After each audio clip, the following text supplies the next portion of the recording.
एक लड़की पल्लवी स्कूल से घर वापस आ रही थी और आते समय वो एक एटीएम पे जाके खड़ी हो गई। पल्लवी वहां खड़ी होकर कुछ सोच ही रही थी कि तभी कुछ देर बाद वहां एक गाड़ी आके रुकी और उसमें से कुछ लोगों ने बाहर उतरकर पल्लवी को जबरदस्ती गाड़ी में बिठाया और वहां से उसे ले गए। अब बहुत देर तक गाड़ी चलाने के बाद वो अपराधी एक सुनसान जगह पे पहुंचे और सभी लोगों ने पल्लवी को गाड़ी से बाहर उतारा। उन्होंने वहां आते समय पल्लवी की आंखों पर पट्टी बांधी थी जिससे कि पल्लवी को वहां का रास्ता दिखाई न दे। उसके बाद उन्होंने मेन गेट का शटर खोलकर एक कमरे के अंदर ले जाके पल्लवी को बंद कर दिया। वो कमरा बहुत बड़ा था और एक कार भी उसमें रखी हुई थी। कुछ देर बाद वो लोग शटर का गेट बंद करके वहां से चले गए।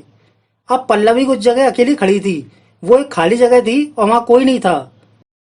अब पल्लवी ने मन में सोचा, गलत काम का गलत नतीजा, मुझे ऐसा काम नहीं करना था। इतना बोलकर वो धीरे धीरे मन में रोने लगी। हेलो दोस्तों, फाइंड बाय डी के चैनल में आपका फिर से स्वागत है। आज हम फिर से आपके लिए एक जोरदार दिमागी पहेली एटीएम कार्ड की चोरी लेके आए हैं। कृपया कंप्लीट पहेली देखिए। अब उधर शाम के समय पुलिस स्टेशन में पल्लवी के माता पिता पहुंचे और इंस्पेक्टर से बोले, आज हमारी बेटी स्कूल से घर नहीं आई। इंस्पेक्टर बोला, आप लोग घबराओ नहीं और मुझे पूरी बात बताओ। पल्लवी के पिता बोले, हमारी बेटी पल्लवी इस शहर के फेमस स्कूल में पढ़ने जाती है। उसका स्कूल का टाइम सुबह 7 बजे से दिन के 12 बजे तक रहता है, लेकिन आज वो स्कूल से घर वापस नहीं आई। हम लोग अभी उसके स्कूल से वापस आ रहे हैं। प्रिंसिपल ने सीसीटीवी कैमरा देख के बताया कि वो दिन के 12 बजे स्कूल से अपने घर के लिए निकल गई, लेकिन वो उसके बाद अभी तक अपने घर नहीं पहुंची। अब पुलिस स्टेशन में डिटेक्टिव डीके भी खड़ा था। डीके बोला, इंस्पेक्टर, लगता है पल्लवी को किसी ने किडनैप कर लिया है। हमें पल्लवी के स्कूल और घर के रास्ते में लगे हुए सीसीटीवी कैमरों को चेक करना चाहिए। उसके द्वारा हमें पता लग जाएगा कि पल्लवी कहाँ से गायब हुई है। अब इंस्पेक्टर बोला, डीके, पल्लवी के घर के रास्ते में हमें बहुत सारे सीसीटीवी लगे मिलेंगे और हम लोगों को प्रत्येक घर के व्यक्ति से बातचीत करके उसके सीसीटीवी को चेक करना पड़ेगा। इस तरह सभी के सीसीटीवी चेक करने में हमें बहुत सारा समय लगेगा। अब इंस्पेक्टर उन दोनों से बोला, आप लोग चिंता मत करो। कभी कभी कुछ बच्चे अपने माता पिता को बिना बताए अपने स्कूल फ्रेंड के घर चले जाते हैं। अगर आज रात तक आपकी बेटी वापस ना आए तो हमें फ़ोन करके बता देना, हम आपकी बेटी को ढूंढने चलेंगे। इतना सुन के पल्लवी के माता पिता वहां से अपने घर चले गए। अब इधर पल्लवी को कुछ समझ नहीं आ रहा था कि वो क्या करे। वो यहाँ से बाहर निकलना चाह रही थी, लेकिन गेट बंद होने के कारण वो कुछ कर नहीं सकती थी। उसने ऊपर लगी खिड़की से बाहर देखा, बाहर अंधेरा हो चुका था, मतलब रात हो चुकी थी। अब पल्लवी को भूख भी लग रही थी। अब उसने अपना स्कूल बैग खोला और उसके अंदर से अपना लंच बॉक्स बाहर निकाला, लेकिन टिफिन खाली था क्योंकि उसने दिन में ही अपने लंच का खाना खा लिया था। अब पल्लवी ने अपने बैग से स्कूल का ड्राम बॉक्स, ज्योमेट्री बॉक्स बाहर निकाला। पल्लवी ने उसे खोल के देखा। उसके अंदर उसे नुकीला प्रकार स्कूल कंपास दिखाई दिया। पल्लवी ने उस नुकीले प्रकार को अपनी सुरक्षा के लिए अपने हाथ में रख लिया। तभी पल्लवी को बाहर से किसी गाड़ी के आने की आवाज सुनाई दी। अपराधी बाहर का शटर खोल के अंदर आ गए। तभी एक आदमी जिसने नकाब पहना था वो पल्लवी के पास आया और बोला, कौन हो तुम और किस स्कूल में पढ़ती हो? पल्लवी ने बताया, मेरा नाम पल्लवी है और मैं शहर के हाई सेकेंडरी स्कूल में पढ़ती हूँ। प्लीज मुझे छोड़ दो, मुझे घर जाना है। नकाबपोश बोला, डरो मत, अभी रात के 7 बज रहे हैं। हमारे आदमी तुम्हें रात 11 बजे तक घर छोड़ देंगे। अब ये बताओ, तुम रात के खाने में क्या खाना पसंद करोगी? पल्लवी बोली, मुझे कुछ नहीं खाना, मुझे अपने घर जाना है। अब उस अपराधी ने दूसरे अपराधी से बोला, इसके लिए भी बाजार से कुछ खाने के लिए लेके आओ और रात में इसे घर छोड़ के आना। इतना बोल के वो नकाबपोश आदमी बाहर गया और अपनी कार में बैठ के वहां से चला गया। उसके जाने के बाद दूसरा अपराधी बोला, डरो मत, हम अपने और तुम्हारे लिए बाजार से खाना लेने जा रहे हैं। तुम खाना खा लेना, उसके बाद हम लोग तुम्हें रात में घर छोड़ देंगे। इतना बोल के सभी अपराधी शटर लगाए वहां से चले गए। उनके जाने के बाद पल्लवी ने सोचा, अगर ये अपराधी मुझे घर छोड़ना चाहते हैं तो मुझे पकड़ के यहाँ क्यों लाए? ये अपराधी मुझसे झूठ बोल रहे हैं। ये मुझे यहाँ से कहीं और दूसरी जगह ले जाने की तैयारी कर रहे हैं। लगता है ये मुझे खाने के द्वारा बेहोश करके इस शहर से दूसरे शहर ले जा रहे हैं और मुझे अपने बचाव के लिए कुछ ना कुछ करना चाहिए। दोस्तों, पहली का पहला सवाल, इस स्थिति में पल्लवी अपने बचाव के लिए क्या करेगी? अपना आंसर नीचे कमेंट कीजिए।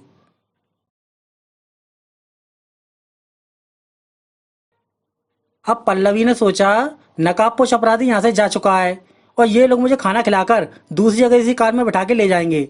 अगर मैं अपना नुकीला प्रकार से इस गाड़ी के टायर को पंचर कर दूं तो रास्ते में कार की हवा निकल जाएगी और ये लोग मुझे दूसरे शहर नहीं ले जा पाएंगे। इतना सोच के पल्लवी ने बैग से अपना नुकीला प्रकार निकाला और उसे कार के टायर में बार बार अंदर घुसाने लगी। सेकंड आइडिया, अगर रास्ते में इनकी कार पंचर नहीं हुई तो मैं अपनी पेन की स्याही से इस गाड़ी के पीछे हेल्प लिख देती हूँ, जिससे रास्ते में जाते हुए कोई भी व्यक्ति इस कार के पीछे हेल्प देखकर इस कार को रुकवा देगा और मुझे इनसे छुड़वा लेगा। इतना सोच के पल्लवी ने अपने बैग से पेन निकाला और उसकी स्याही हाथ पर लेकर उंगली के द्वारा कार के पीछे बड़ा सा हेल्प लिख दिया। अब पल्लवी को सोच रही थी, तभी वहां सभी अपराधी फिर से खाना लेके उसके पास आ गए। अब उस अपराधी ने कार के पीछे एक बड़ा सा हेल्प लिखा हुआ देखा। वो चिल्ला के पल्लवी से बोला, बेवकूफ लड़की, हम तुझे घर छोड़ना चाहते हैं और तू हेल्प लिखकर हमें पुलिस के द्वारा फंसाना चाहती है। ले जल्दी से खाना खा ले, हम तुझे अभी घर छोड़ के आते हैं। अब पल्लवी रोते हुए बोली, मुझे नहीं खाना तुम्हारा खाना, मुझे अभी घर जाना है, मैं अपने घर जाके खाना खा लूंगी। इतना सुन के सभी अपराधी उसी समय उसको आंखों में पट्टी बांध के उसे कार में बिठा के उसके घर छोड़ने चले गए। अब कुछ समय बाद कार से सभी अपराधी वापस उसी एटीएम मशीन के पास पहुंच गए और उनकी कार पंचर हो गई। अपराधी ने पल्लवी को बाहर निकालकर उसकी आंखों से पट्टी खोली और बोला, हमारी गाड़ी पंचर हो गई है, इसलिए हम तुम्हें तुम्हारे घर तक नहीं ले जा सकते। हमने सुबह तुम्हें यहीं से उठाया था, अब तुम यहाँ से अपने घर चली जाओ। इतना सुन के पल्लवी जल्दी से अपना बैग पकड़ के वहां से अपने घर के लिए भाग गई और वो अपराधी उसे देखते रह गए। दोस्तों, पहली का दूसरा सवाल, अगर इन अपराधियों को पल्लवी को घर छोड़ना था तो उन्होंने पल्लवी को पकड़ा क्यों? अपना आंसर नीचे कमेंट कीजिए।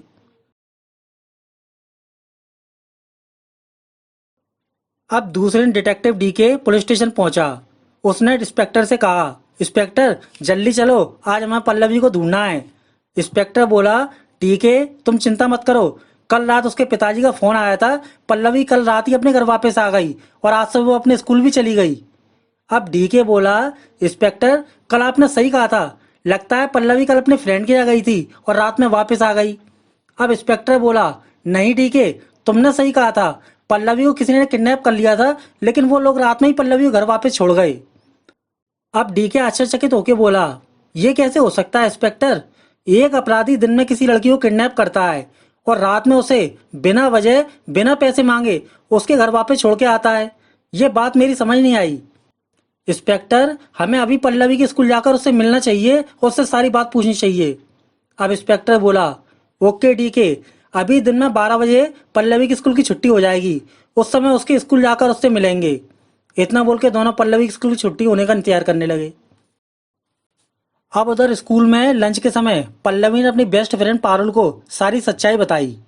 पल्लवी की पूरी बात सुनने के बाद पारुल बोली, पल्लवी, मुझे तुम्हारी बात सुनने से ये समझ आ गया कि कल तुम्हें उन लोगों ने किडनैप किया था, लेकिन ये बात मेरी समझ नहीं आ रही है कि उन अपराधियों ने तुम्हारे घर वालों से पैसे भी नहीं मांगे और रात में तुम्हें तुम्हारे घर छोड़ने भी आए, ऐसा कैसे हुआ? पल्लवी बोली, ये बात मुझे और मेरे घर वालों को भी समझ नहीं आई, लेकिन रात में मुझे मेरे घर वालों ने देखा और खुश हो गए। पारुल, अच्छा हुआ कल हम दोनों साथ साथ घर नहीं गए, वरना वो अपराधी मेरे साथ साथ तुम्हें भी किडनैप करके ले जाते। अब पारुल बोली, कल मैं छुट्टी होने के बाद जल्दी से घर निकल गई थी क्योंकि मुझे रास्ते में एटीएम से कुछ पैसे निकालने थे, लेकिन रास्ते में मेरा एटीएम कार्ड मुझसे कहीं गिर गया और मैं बिना पैसे निकाले वहां से अपने घर चली गई। अब पल्लवी ने अपने बैग से पारुल को एटीएम कार्ड निकाला और देते हुए बोली, ये है तुम्हारा एटीएम कार्ड, कल तुम जल्दी घर जा रही थी और तुम्हारे बैग से टेबल के नीचे ये एटीएम कार्ड गिर गया था और मैंने इसे अपने पास संभाल के रख लिया। इतना बोल के पल्लवी ने उसे एटीएम कार्ड दे दिया और उसी समय स्कूल की छुट्टी हो गई। अब छुट्टी होने के बाद सभी लड़कियां घर जाने के लिए स्कूल से बाहर निकली। तभी बाहर खड़े पल्लवी के पिताजी ने पल्लवी को रोक दिया और पारुल उसे बाय बोलकर वहां से अपने घर के लिए निकल गई। सभी के जाने के बाद इंस्पेक्टर ने पल्लवी से पूरी बात पूछी और पल्लवी ने अपराधियों की सारी बात उन दोनों को बताई। पूरी बात सुनकर डीके बोला, पल्लवी, हम सभी ने तुम्हारी पूरी कहानी सुनी, लेकिन हमें और तुम्हें ये समझ नहीं आ रहा है कि इन अपराधी ने तुम्हें किडनैप क्यों किया था। इसलिए हमें कल सुबह या उससे पहले की कोई ऐसी घटना बताओ जो तुम्हें आश्चर्यजनक लगी हो, या फिर तुमने कोई अपराध किया हो या किसी को अपराध करते हुए देखा हो, क्योंकि तुम्हारा किडनैप होना उसी घटना से जुड़ा हुआ है। अब डीके की बात सुन के पल्लवी चुप हो गई और धीरे से बोली, कल सुबह मैंने एक गलती की थी। मैं और मेरी बेस्ट फ्रेंड पारुल, जो अभी भी यहाँ से गई है, हम दोनों साथ में स्कूल आते हैं और साथ साथ घर जाते हैं। उसका घर हमारे घर के पास में पड़ता है। मेरी फ्रेंड पारुल इस शहर के बहुत बड़े बिजनेसमैन की बेटी है और उसके माता पिता ने उसके पॉकेट मनी के लिए उसे एटीएम कार्ड दे दिया है, जिसके द्वारा वो आए दिन एटीएम से पैसे निकाल के बहुत खर्चा करती है और स्कूल की सभी लड़कियों को पिज़्ज़ा बर्गर खिलाती है और उसे खाने पीने का बहुत शौक है। कल मेरे मन में लालच आया और मैंने पैसों के लिए उसके बैग से उसका एटीएम कार्ड चुरा लिया, लेकिन कल उसे भी पैसों की ज़रूरत थी और वो भी एटीएम से पैसे निकालने के चक्कर में मुझे छोड़ के जल्दी घर चली गई थी। अब मैं पारुल के एटीएम कार्ड को लेकर पैसे निकालने के लिए एटीएम मशीन के पास पहुंची, लेकिन मुझे उसके एटीएम कार्ड का पिन कोड नहीं पता था, इसलिए मैं उसके पैसे नहीं निकाल पाई और उसी समय कुछ अपराधियों ने वहां आके मुझे घेर लिया और मुझे उठा के वहां से ले गए। पल्लवी की बात सुन के इंस्पेक्टर बोला, डीके, लगता है अपराधी पल्लवी को नहीं बल्कि पारुल को किडनैप करने आए थे, इसलिए उन्होंने रात में पल्लवी को घर छोड़ दिया और पल्लवी के चक्कर में पारुल बच गई। अब डीके चिल्ला के बोला, इंस्पेक्टर, पारुल किडनैप हो गई है, जल्दी चलो, हमें पारुल को बचाना है। इतना बोल के इंस्पेक्टर और डीके गाड़ी में बैठ के वहां से चले गए।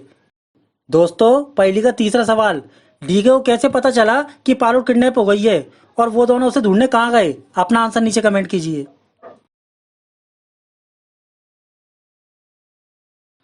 अब कुछ देर बाद उनकी गाड़ी उसी एटीएम के पास आके रुक गई। गाड़ी से बाहर आके दोनों ने देखा वहां कोई नहीं है। इंस्पेक्टर बोला, डीके, तुम मुझे यहाँ क्यों लेके आए हो और तुम्हें कैसे मालूम कि पारुल किडनैप हो गई है? अब डीके ने जमीन के पास एक लंच बॉक्स गिरा हुआ देखा और इंस्पेक्टर से बोला, इंस्पेक्टर, ये देखो, यह एक लंच बॉक्स गिरा हुआ पड़ा है, मतलब अभी कुछ देर पहले वो अपराधी पारुल को यहाँ से ले गए हैं।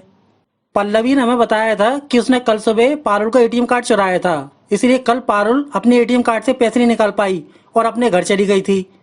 उसके बाद पल्लवी ने एटीएम कार्ड लेके आई, लेकिन उसे पारुल के एटीएम कार्ड का पिन नहीं पता था, इसलिए वो भी पैसे नहीं निकाल पाई और वो किडनैपर पल्लवी को पारुल समझ के यहाँ से ले गए। और जब रात में उन नकाबपोश अपराधियों ने पल्लवी को देखा तो वो समझ गए कि उनके आदमियों से गलती हुई है, उन्होंने गलत लड़की को किडनैप किया है, इसलिए उन अपराधियों ने पल्लवी के साथ अच्छा व्यवहार किया और उसे रात में ही उसके घर छोड़ दिया।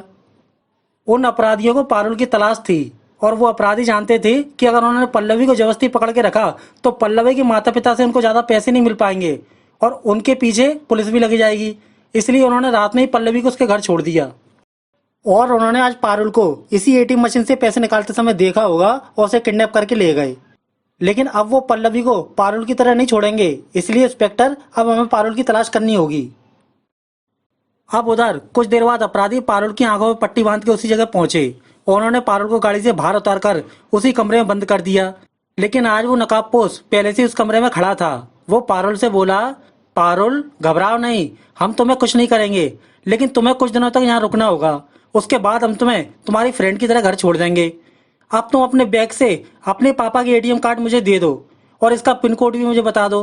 हम इस कार्ड के द्वारा प्रतिदिन तुम्हारे पिताजी के अकाउंट से पैसे निकालेंगे और जब हमारा मन भर जाएगा तो तुम्हें तुम्हारे एटीएम कार्ड के साथ घर छोड़ देंगे। अब बताओ, तुम आज रात के खाने में क्या खाना पसंद करोगी? अब पारुल उन अपराधियों की बातें सुन के सब कुछ समझ गई और उसने अपने बैग से एटीएम कार्ड निकाल के अपराधी को दे दिया। अब उधर पुलिस स्टेशन पर शाम के समय पारुल के माता पिता पहुंचे और उन्होंने कार से उतरकर इंस्पेक्टर को सारी बात बताई। इंस्पेक्टर बोला, आप लोग चिंता मत करो, हम लोग सुबह से आपकी बेटी पारुल को ही ढूंढने में लगे हैं, वो जल्दी घर वापस आ जाएगी। पारुल की माँ बोली, हमारी बेटी पारुल एटीएम मशीन से पैसे निकालते समय किडनैप हुई है और एटीएम मशीन के ऊपर एक कैमरा भी लगा है, आप उस कैमरे में उनकी गाड़ी नंबर प्लेट देख के उनकी गाड़ी का पता लगाइए। डीके बोला, हमने उस नंबर प्लेट वाली गाड़ी का पता लगा लिया है, लेकिन वो गाड़ी उन अपराधियों की नहीं है। आजकल के अपराधी बहुत चालाक हो गए हैं, वो डुप्लीकेट नकली नंबर प्लेट लगा के अपराध करते हैं, लेकिन आप चिंता मत करो, हम लोग उनको पकड़ के रहेंगे। अब पारुल के पिता बोले, इंस्पेक्टर, उन अपराधियों को जल्दी पकड़िए, अभी उन अपराधियों ने मेरे एटीएम कार्ड से 1 लाख रुपए निकाले हैं, अगर उनको जल्दी नहीं पकड़ा तो प्रतिदिन मेरे एटीएम कार्ड से पैसे निकालते रहेंगे। इतना बोल के दोनों वापस अपनी कार में बैठकर वहां से अपने घर के लिए चले गए। उनके जाने के बाद इंस्पेक्टर बोला, डीके, अब हम लोग पारुल को कैसे ढूंढेंगे? डीके बोला, आज सुबह पल्लवी स्कूल में पारुल से मिली थी और उसने अपनी किडनैपर की सारी बात पारुल को बताई थी। अब पारुल भी उस बंद कमरे में बैठी होगी और वो अपराधी पारुल से पूछ के उसके लिए आज रात का खाना लेने बाहर जाएगा। अब आप पल्लवी और पारुल के माता पिता को फोन लगा के ये पता लगाइए कि पारुल को बाहर के खाने में क्या पसंद है। अब डीके की बात सुनने के बाद तुरंत इंस्पेक्टर ने पारुल के घर फोन लगाया और उसके पिता बोले, पारुल को ज्यादातर कॉर्न पिज्जा खाना पसंद है, वो घर पे आए दिन कॉर्न पिज्जा ऑर्डर करके मंगाती है। इंस्पेक्टर पारुल के पिता की बात सुनकर बोला, डीके, पारुल को कौन पिज़्ज़ा खाना पसंद है और वो अपराधी उसके लिए पिज़्ज़ा शॉप में पिज़्ज़ा लेने जाएगा। लेकिन कौन पिज़्ज़ा बहुत से लोगों को पसंद होता है। अब इतने बड़े शहर में वो अपराधी किस दुकान पर पिज़्ज़ा लेने जाएगा, इसका हम कैसे पता लगाएंगे। दोस्तों, पहली का चौथा सवाल, डीके पिज़्ज़ा के द्वारा उन अपराधियों तक कैसे पहुंचेगा, अपना आंसर नीचे कमेंट कीजिए। डीके बोला, हम लोग उन अपराधियों को नहीं पहचानते हैं, लेकिन पल्लवी ने उन 4 अपराधियों को देखा है और उन्हें पहचान सकती है। इसलिए आप इसी समय इस शहर के सभी पिज़्ज़ा शॉप पे ये खबर कर दो कि जो व्यक्ति आज रात कौन पिज़्ज़ा का ऑर्डर लेके दुकान में आए, तो सभी दुकान वाले उस व्यक्ति की दुकान में आने की रिकॉर्डिंग और उसका दुकान में आने का टाइम लिखकर नोट कर लें। जैसे एग्जाम्पल, इस शहर में 100 दुकानें पिज़्ज़ा शॉप की हैं। उनमें से आज रात केवल 40 दुकानों पर कौन पिज़्ज़ा लेने व्यक्ति आएंगे और उनमें से वो अपराधी भी पारोल के लिए कौन पिज़्ज़ा लेने जाएगा। अब कल सुबह हम पल्लवी को बुलाकर उन 40 दुकानों की रिकॉर्डिंग दिखाकर उस अपराधी का पता लगा लेंगे और कल रात वो फिर से उसी दुकान पर पिज़्ज़ा लेने वापस आएगा। उस समय उसका पीछा करके हम पारोल तक पहुंच जाएंगे। डीके की बात सुनकर इंस्पेक्टर ने शहर के सभी पिज़्ज़ा शॉप पे फोन करके कौन पिज़्ज़ा के बारे में बता दिया। अब रात होने पर एक अपराधी पारोल के लिए कौन पिज़्ज़ा लेने एक दुकान में आया और पिज़्ज़ा ले जाने के बाद उस दुकानदार ने दुकान से बाहर निकलकर इंस्पेक्टर को फ़ोन लगा के उसके बारे में बताया। और जब दूसरे दिन वो अपराधी फिर से उसी दुकान पर पारोल के लिए पिज़्ज़ा लेने आया, उसी समय पुलिस और डीके ने उसे पकड़ लिया और उसके साथ जाकर पारोल को एटीएम कार्ड के साथ उन अपराधियों से छुड़वा लिया। दोस्तों, कैसी लगी आपको जोरदार दिमागी पहेली? पहेली अच्छी लगे तो लाइक कीजिए और ऐसी ही पहेलियाँ देखने के लिए अभी हमारे चैनल को सब्सक्राइब कीजिए। धन्यवाद।